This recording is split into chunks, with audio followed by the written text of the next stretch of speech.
तुम्हाला घरं नाकारणार, ह्याला सगळ्यांना घरं मिळणार, तिकडनं बाहेरच्या राज्यातनं गुजरातमध्ये येणार, ह्याला घरं मिळणार, तुम्हाला नाकारणार. तुम्हीच नसाल, तुमचंच अस्तित्व नसेल, काय चाटायच्या महानगरपालिका?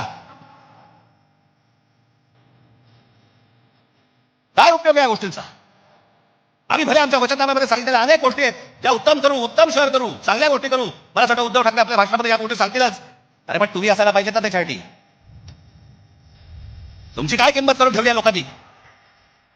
कोण महाराष्ट्रामधला मराठी माणूस पैसे फेकले की विकला जातो? ही आपली किंमत. आणि ही बोली लावणारे कोण? आमचेच. दुसऱ्यांच्या हातावरती बसून त्यांचा उद्देश साध्य करण्यासाठी आमचे लोक हे आमच्या लोकांना फोडतायत.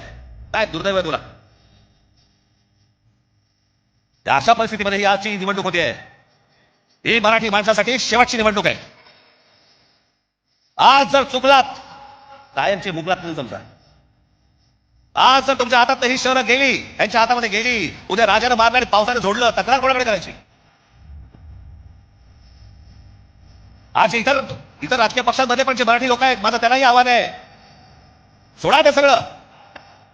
या मराठी माणसासाठी एक व्हा, या मुंबईसाठी एक व्हा, या महाराष्ट्रासाठी एक व्हा.